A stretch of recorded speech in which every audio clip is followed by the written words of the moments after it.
البدع والأهواء، أهل البدع العقائدية وأهل البدع السياسية. نقول بيننا وبينكم السلف، بيننا وبينكم الكتب، كان فيقول البدع بيننا وبينكم. Bismillahirrahmanirrahim. Qala al-Imam Ibnu Utsaimin rahimahullahu taala. Nah, sekarang masuk ke apa itu? Sepertiga yang terakhir. Masuk ke muka surat 83, Al-Mufti wal Mustafti. Ini rata-rata dalam kitab usul fikih, ini adalah sepertiga yang terakhir. Tentang masalah adab-adab dalam berfatwa dan minta fatwa dan seterusnya, syarat-syarat dan seterusnya. Al-mufti huwal mukhbir an hukmin syar'i. Yang namanya mufti, dia adalah pengkhabar, pemberi khabar tentang hukum syar'i. Baik, yang jelas mufti tertinggi adalah Allah Ta'ala. Qulillahu yuftikum fil kalalah. Katakan, Allah yang memberi fatwa pada kalian tentang kalalah. Walaupun apakah boleh kita menamai Allah dengan Al-Mufti, ini untuk sebagai nama ini kita perlu dalil. Tapi sebagai pengkhabaran, jelas Allah lah yang sebagai pemberi fatwa yang tertinggi. Baik, dalilnya jelas, masalah pengkhabaran dan sifat. Wal mustafti huwa sa'ilu an hukmin syar'i. Baik, alif sin dan ta istafta menunjukkan apa tolab, yaitu yang meminta diberitahu tentang hukum syar'i. Syurutul fatwa, syarat fatwa, yustaratu li jawazil fatwa syurut.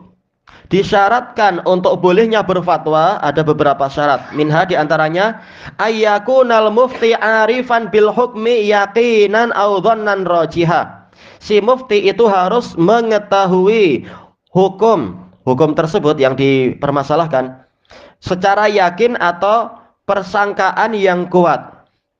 Baik. Wa illa, kalau ternyata ini tidak terpenuhi, berarti apa? Wajib alaihi tawakuf. Dia harus menahan diri dari berfatwa. Bukan tawakuf anit tolab. Dia berhenti dari berfatwa, menahan diri dari fatwa, tapi terus dia belajar, tanya ke yang lebih berilmu lagi. Yang kedua, an yatasawwara su'ala tasawwuran taman. Dia menggambarkan atau memiliki gambaran dari pertanyaan tadi dengan penggambaran yang sempurna. Liyatamakkana minal hukmi alaih, agar dia mampu menghukuminya. Kenapa? Ini kaidah yang disebutkan oleh Ibnu Najjar Al-Futuhi Al-Hambali. Fa innal hukma ala syai' far'un an tasawwurih. Karena hukum terhadap suatu perkara itu adalah cabang dari penggambarannya. Yaitu apa? Kalau gambarannya salah, maka hukumnya boleh jadi akan keliru. Kalau gambarannya betul, maka diharapkan hukumnya itu betul. Tinggal apa? Memenuhi syarat-syarat yang lain. Fa'idha ashkala alaihi makna kalamil mustafti. Nah, sekarang bagaimana agar penggambarannya itu sempurna? Apabila terasa rumit bagi dia makna dari ucapan si peminta fatwa, sa'alahu an, maka hendaknya dia menanyai si mustafti ini tentang pertanyaan dia. Saya tidak paham yang Anda tanyakan tadi apa? Atau apa? Case yang Anda sebutkan jelas, tetapi apa hubungan antara orang yang ini dengan orang yang itu di dalam pertanyaan Anda misalkan, dan seterusnya. Baik, karena terkadang gaya bahasa kita tidak sama dengan gaya bahasa yang disebutkan oleh si mustaftinya. Seperti itu yang sering terjadi. Sehingga perlu ditanyakan, apa maksud Anda di sini bahwasanya ibu tersebut ternyata maksudnya adalah nenek. Nenek dari orang yang mati atau apa? Padahal masih ada ibu pihak yang lain, ibu dari jalur yang lain atau apa? Atau kadang dia mengatakan paman, ternyata maksudnya adalah lain, maksudnya adalah begini-begini. Paman maksudnya dari sisi saya, tapi dari sisi orang yang mati itu adalah abang dia misalkan. Oh ya, bukan maksudnya paman dari orang yang mati, karena nanti pemahamannya jadi keliru. Jadi maka kita minta perincian lebih jelas lagi beberapa perkara itu. Kadang artinya, terkadang apa? Dia meninggalkan tulang. Apa kenapa mengena tulang dengan masalah warisan? Tulang tak perlu diwariskan, kasihkan kucing. Ternyata dia dengan apa? Dari sebagian orang di Sumatera. Tulang itu artinya adalah apa? Mungkin paman atau apa. Jadi kita harus hati-hati macam itu. Baik. Seperti case juga yang di sebelah tempat di sana. Ada seorang wanita, dia makan suami lalu sakit. Gitu, gimana makan suami lalu sakit? Iyalah, memang lah. Ternyata suami itu jenis makanan di sana. Nah, itu harus tanya dulu apa maknanya ini. Baik. Wa in kana yahtaju ila tafsil istafsalah. Kalau memang dia, yaitu si mufti, memerlukan perincian, maka hendaknya dia minta perincian lebih dulu.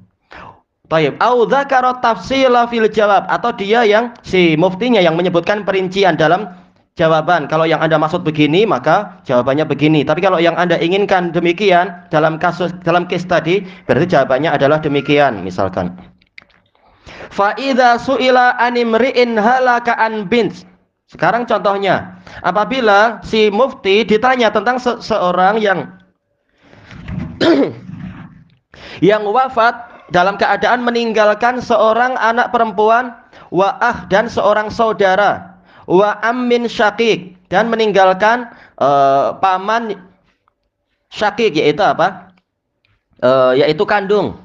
Fal yas'al anil maka hendaknya dia tanya dulu saudara yang dimaksudkan di sini, hal huwa li ummin aula, saudara seibu atau saudara kandung atau saudara seayah. Au yufassilu fil jawab, atau ya sudah, dia saja si muftinya yang membuat perincian. Fa in kana li kalau tadi li fala syai'alah, maka dia tidak punya apa-apa. Iya, karena apa? Si anak perempuan dapat setengah, sisanya fali aula rajulin dzakar, yaitu paman kandung tadi. Baik. Kemudian wal baqi ba'da fardil bint, sisa harta setelah si anak perempuan dapat yaitu setengah, maka sisanya adalah untuk paman. Karena paman ini asobah yang terdekat sekarang. Baik. Wa in kana li ghairi adapun kalau saudara tadi maksudnya adalah saudara seayah atau bahkan saudara kandung, fal baqi ba'da fardil bintilah, maka sisanya ada setelah si anak perempuan dapat farad setengah, itu berarti adalah untuk saudara seayah tadi atau mungkin saudara sekandung. Walaisa syai'un lil paman tidak dapat apa-apa karena sekarang asobah yang terdekat adalah saudara kandung dia. Tayyib. Sekarang yang syarat ketiga, ayyakuna hadi albal. Ya, jiwanya sedang tentram. Bal itu pikiran sedang tentram. Kalau sedang kacau, sedang galau, sedang dan seterusnya, maka apa? Jangan berfatwa dalam situasi itu. Baik, liyatamakkana min tasawwuril mas'alah, agar memungkinkan bagi dia untuk menggambarkan masalah tersebut. Ya, kalau pikiran sedang kacau, bagaimana dia mampu membentuk gambaran di pikiran dia tentang pertanyaan tadi? Wa tatbiqiha, memungkinkan bagi dia untuk menerapkan gambaran dari masalah tadi alal adillati syar'iyyah, kepada dalil-dalil syar'inya. Oh, ini sesuai dengan dalil yang itu misalkan. Fala yufti halan syighali fikrihi bi ghadab, maka jangan dia berfatwa ketika pikirannya sedang tersibukkan dengan marah. Bukan berarti asal marah itu tidak boleh berfatwa, karena Nabi terkadang berfatwa dalam keadaan marah, tapi pikiran tidak sampai tersibukkan dengan amarah. Yang penting apa? Pikiran memang apa? Sedang tenang, tidak sedang tersibukkan. Auham atau kegalauan, au malal atau sedang bosan. Tayyib. Jelas apa? Kita bukan Iyas bin Muawiyah. Iyas bin Muawiyah, beliau dalam sekali duduk di masjid, beliau mampu mengurusi mahkamah sampai 70 kes dalam sekali duduk. Beliau akalnya hebat sekali. Baik. Sementara orang-orang di zaman sekarang mungkin satu kes perlu 3 bulan. Jadi apa? Jadi ya perlu apa? Menimbang kekuatan diri sendiri. Mungkin dia mampu sampai 10. Setelah 11 mungkin pikirannya sudah letih dan bosan, maka jangan memaksakan diri, besok saja dan sebagainya. Atau kita rehat dulu, kita makan-makan dulu di kantin misalkan atau apa. Setelah rehat tenang, baru melanjutkan tugasnya. Au ghairiha, atau tersibukkan dengan perkara yang lain. Seperti kias yang telah kita lewati itu. Ketika apa? Dia sedang mau kencing dan mau buang hajat yang lain dan sebagainya, maka selesaikan itu dulu, biar pikiran tidak kacau. Tayyib. Wa yustaratu liwujudil fatwa syurut. Dan disyaratkan tentang adanya fatwa itu ada beberapa syarat. Yang pertama, wujub salah baca. Wa yustaratu liwujubil fatwa. Jazakallahu khairan. Wajibnya fatwa itu disyaratkan dengan beberapa syarat. Minha diantaranya al-awwal wuqu'ul hadisatil mas'uli anha, terjadinya peristiwa hadisah, peristiwa yang ditanyakan itu. Fa illam takun waqi'ah, Kalau kejadiannya belum berlangsung, lam tajibil fatwa, fatwanya tidak wajib. Li adamid darurah, karena tidak sedang terpaksa kita. Tayyib. Makanya kalau yang bertanya itu orang dari Hanafiyah, kita hati-hati. Karena terkadang pertanyaannya adalah pertanyaan fardhiyah. Pertanyaan iftiradiyah, yaitu misalkan ada, seperti yang diceritakan oleh para ulama. Ada dulu orang Hanafiyah tanya kepada seorang mufti, gimana kalau saya ini sebagai seorang nelayan? Padahal dia bukan nelayan, cuma misalkan. Misalkan saya seorang nelayan, saya menebarkan jaring. Setelah itu saya angkat, tahu-tahu saya dapatkan ada sosok seperti manusia, mampu bicara seperti manusia, betul-betul seluruh sifat manusia ada. Bahkan dia mampu bersyahadat. Bolehkah saya makan dia? Karena apa? Seluruh hewan laut adalah boleh dimakan. Maka para ulama bilang dulu, betul-betul ada enggak? Kalau ada baru bawa sini, kita lihat. Iyalah, belum ada kamu memaksakan. Juga ditanyakan kepada ulama yang lain, dari orang-orang Hanafiyah juga yang menanyakan itu. Gimana kalau ada seseorang lahir dalam keadaan zakarnya itu di kening dia? Gimana cara wudhunya? Gimana cara istinja? Kata ulama tersebut, tunggu sampai orang macam itu lahir dulu, baru saya akan jawab. Iyalah, ini baru misalkan buat letih saja. Tayyib, engkau belum perlu masalah itu. Tayyib. Kemudian para ulama mengatakan kalau betul ada peristiwa terjadi, pasti Allah akan memberikan taufik kepada sebagian dari umat ini untuk mengetahui jawabannya. Karena Allah tidak akan membiarkan umat ini kosong dari ilmu ketika ilmu itu diperlukan. Tayyibal illa ayyakuna qasdus sa'ilit ta'allum, kecuali apabila yang diinginkan oleh si penanya adalah apa? Ta'allum, ya memang dia ingin belajar, dan case itu kemungkinannya besar terjadi. Yang mustahil tidak perlu. Yang sampai tingkat mustahil tidak perlu. Tayyib, fa innahu la yajuzu katmul ilm, karena tidak boleh si mufti menyembunyikan ilmu. Bal yujibu anhu mata su'ila bikulli hal. Bahkan dia wajib untuk menjawab pertanyaan dia di dalam apabila ditanyakan itu dengan segala keadaan. Intinya lihat apakah memang sudah diperlukan, orangnya sekarang ingin belajar tentang itu karena sudah diperlukan atau belum. Tayyib. Yang kedua, alla ya'lama min halis sa'il anna qasdahu ta'annud, yaitu dia tidak mengetahui si muftinya ini bahwa dari keadaan si penanya bahwasanya tujuan dia adalah ta'annud, yaitu apa? Ingin membantah dan berdalam-dalam. Yang seperti ini tidak perlu diikuti. Au tatabbu'ur rukhas, anna qasda, ya, tatabbu'ur rukhas, atau ingin mencari-cari keringanan. Sudah dikasih fatwa bahwasanya ini haram, tapi kan keadaan mengharuskan begini, misalkan, atau apa. Nah, lihat apakah memang dia kenyataan mengharuskan dia menanyakan itu, atau sekedar cari yang ringan-ringan aja dari fatwa. Au darbu ara'il ulama ba'dihha bi ba'd, atau tujuan dia untuk memukulkan pendapat ulama satu sama lain, untuk melagakan. Nah, ini bahaya, dan ini sering terjadi sejak zaman dulu sampai zaman sekarang. Akhirnya apa? Antar ulama nanti berbalah. Ini ulama yang lain berfatwa pada Anda begini, membantah Anda. Akhirnya apa? Timbul perpecahan di antara para ulama. Nah, orang yang bertanya dengan tujuan itu maka tidak perlu diikuti, kata Imam Al-Ajuri dalam kitab Akhlaqul Ulama.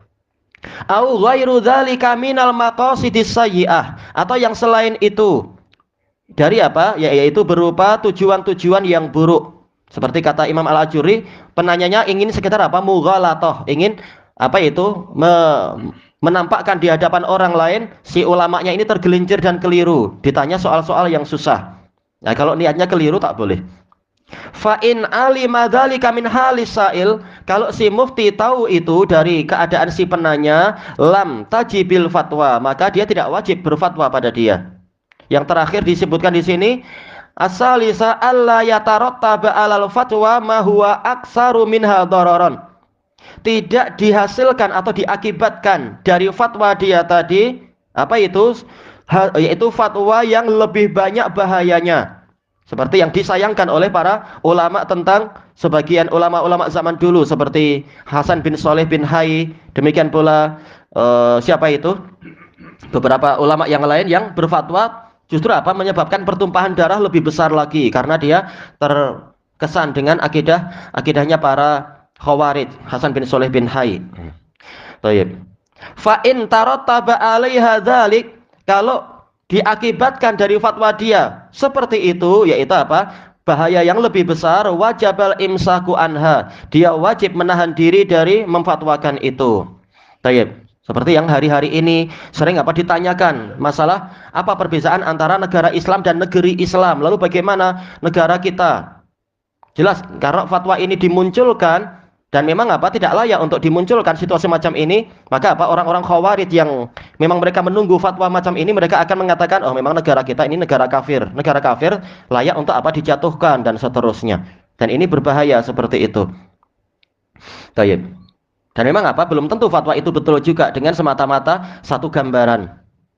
Tayyib, tanpa mengetahui udzur dari penguasa dan sebagainya. Daf'an li asyaddil mafsadataini bi akhaffihima. Kenapa dia harus menahan diri dari fatwa itu?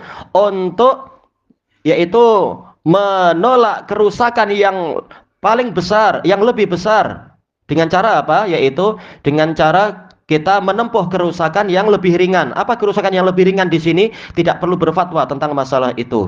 Ya, masih banyak fatwa yang perkara lain yang diperlukan dalam kehidupan sehari-hari, yang mungkin dalam sehari 5 kali. Masalah wudhunya belum siap, masalah haid istrinya bagaimana dia belum paham, tapi sudah sibuk masalah kerusi di di Putrajaya atau kerusi di Cendana atau malah sibuk itu. Masalah istrinya aja dia nggak paham. Nah, ini tidak layak seperti itu. Thayyib, ilahuna wallahu a'lam.